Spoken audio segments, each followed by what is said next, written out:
On October 31st of 1999, Halloween here in the States, my family moved to Los Angeles from a small flat in England. They were, at that time, just my parents, my brother, and my sister. A year and 3 days later, I was born. I don't think it was immediately obvious I was a little different, but around when I was 4, my lack of attention became more apparent. I wasn't replying to people, I just seemed to ignore them. I got my mom so worried I was partially deaf that she spent $400 on a fancy hearing test. I passed it with flying colors, and I've never heard the end of it.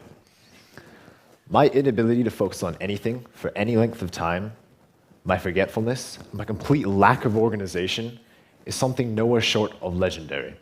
I always lost pencils, never turned in assignments, even when I did them. I always left jackets at school, which plain times were never seen again. I couldn't sit still, and if I did sit still, I was talking. I talked so much that even when I wasn't talking, my teachers still told me to be quiet because they just assumed I was. My 3rd grade teacher put me in my very own corner of the classroom, away from everybody else, to try and stop me from talking. What actually happened is I just shouted across the classroom. I was a nightmare, and this whole time I always had so many missing assignments, always more than anyone else. 4th grade was a turning point. My mom had been working to become a teacher, and through this, she worked with kids who had been diagnosed with ADHD. And she started to realize that these kids seemed really familiar. Their problems were the same as my problems. By April of 4th grade, I'd been to a therapist and I'd been diagnosed with ADHD, which in a nutshell is 3 things: impulsivity, hyperactivity, and inattention. Impulsivity, yeah, that's why I was just always blurting out whatever was on my mind and talking in class. Hyperactivity, I was always fidgeting, much to the annoyance of, well, everyone around me. Inattention, though, is a bad way to describe it. Actually, my brain just moves from one thing to the next very rapidly until something really catches my attention.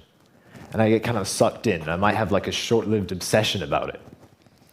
This is what's responsible for my forgetfulness. I can remember things fine, just only when I pay attention. That just doesn't happen often. It's also responsible for many of my life experiences.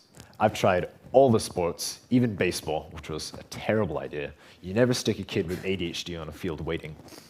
I tried robotics. I tried a few instruments, and all of those were a massive failure. I tried cartooning, which I actually got pretty good at, but then I wanted to learn how to paint, never did, and now my interest is gone. I tried to teach myself computer programming. That got boring by the end of the day. Point is, I was always moving from one thing to the next. To treat these symptoms and save my parents' reputation for being able to raise a child, I was given medication. It's probably the single most impactful event in my entire life. In the beginning, it was wonderful. It was the 5th grade. I was a model student. I not only finished my work, I did it quickly, then helped my friends finish their work, and we were all done and horsing around while everyone else was still going. The best part about it was that the 3rd grade teacher who sat me in a corner was the 5th grade teacher. I can't imagine how confused she was. This continued in the 6th grade. I stayed organized, stayed on top of my work, got perfect grades, and everything was wonderful. But going into the 7th grade, the dosage of the medication I took was raised because it was thought I needed to cope with the increasing pressure in middle school. This is ironic, considering that in middle school, the real pressure is from your peers, something that for me, the higher dosage actually damaged. All of a sudden, I didn't socialize with people. I became distant. I consider ADHD a part of my personality. I mean, how can I not have lived it my entire life? The higher dosage took that away from me. Worst of all, I couldn't eat while I was on the medication. I was a pretty skinny kid, and my mom kept trying to get me to eat. And every day she'd pack these lunches, and every day they'd end up in the trash. When I told her that when I was on the medication, the food just seemed totally unappealing, the answer was summed up as this: you're just going to have to suck it up. There wasn't much else that could be said. In response to all of this, I started taking the medication on and off, and well, it was pretty obvious. To give you an idea, back in LA, there's an ice hockey team, the Los Angeles Kings.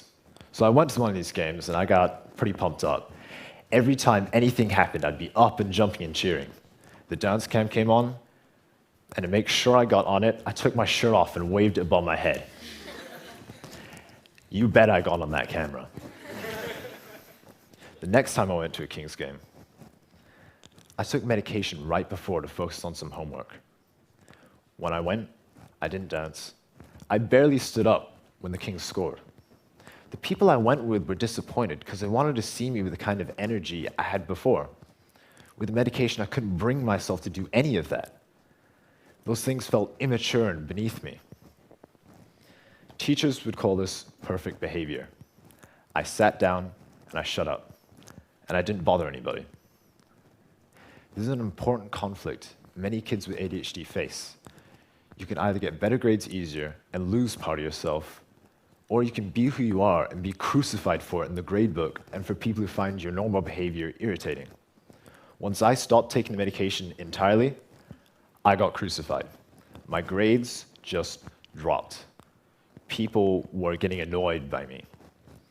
My friends and family who knew about my disorder tried to joke about it. I guess they were trying to give me something to blame it on. But really, it was degrading. I'd rather take the blame for my mistakes myself, not some disorder. Otherwise, it just becomes a way of putting me down. Like I can't do these things anyway because I'm not normal. This was only the 8th grade, but already life seemed a lot different then from 6th grade. And I started to wonder if I really was smart or if the medication just put up an illusion. My ego was shattered, and I was just angry, and I was bitter. More at myself than anything else. I didn't believe in myself anymore, that I could do any of the things I used to think I could. And I came into freshman year of high school not somebody who was ready to take on the new challenge. I was beaten before I walked through the door. For me, it all goes back to that raising medication. Now, don't get me wrong. Compared to a few other people who've taken the medication, I had it easy, even though most people who take the medication are perfectly fine. Some kids suffer from withdrawal when summer vacation comes, like bad withdrawal. They have the shakes. I know a kid who stayed awake for 2 days after taking the medication. I've heard of a kid, someone my mom knew from working at schools, who had suicidal thoughts after taking the medication for the first time. That shouldn't be happening. People with ADHD have a lot to learn about themselves in order to deal with the disorder, and that's a long process. Right now, from what I've seen, the only solution people give that works is medication. And if that doesn't work, you kind of just have to work things out for yourself. And sure, I get it. Most people are fine with the medication. They don't have side effects that interfere with their lives and enables them to do what they need to get done. That isn't the case for everyone, though. And the stress and the pressure and the frustration that come with ADHD for not only the person with the disorder, but the people around them, that's tough. It's no coincidence that when researchers in Sweden checked the country's national database and checked suicide rates among people with ADHD and those without, people with ADHD were 10 times more likely to commit suicide, 0.2% compared to 0.02%. 1.3% of the people without ADHD attempted suicide. For the people with ADHD, that number was 9.4%, nearly 1 in 10. Family of people with ADHD are at risk as well.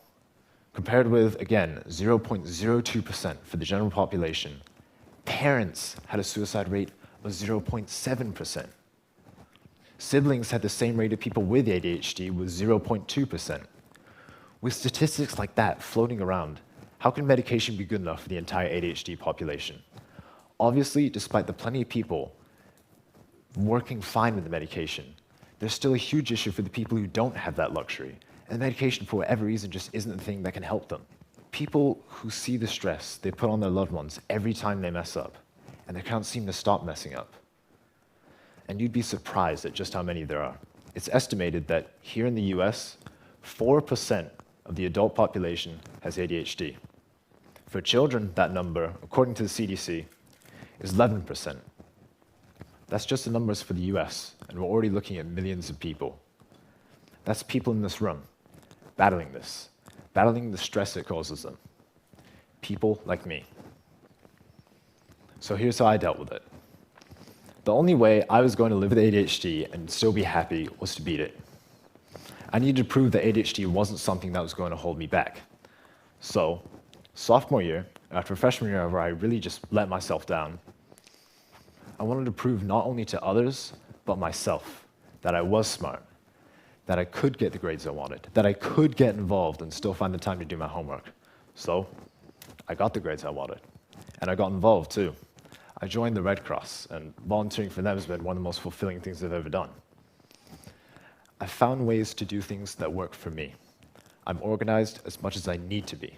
No more, no less.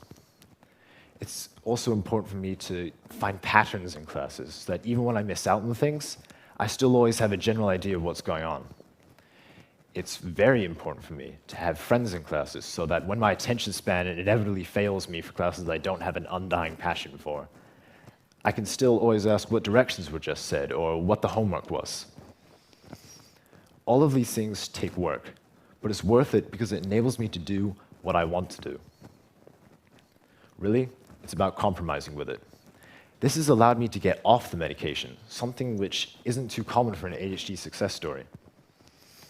Now I can go to school, and the me that's there is the real me. I irritate teachers, I struggle to do my work, and I'm happier.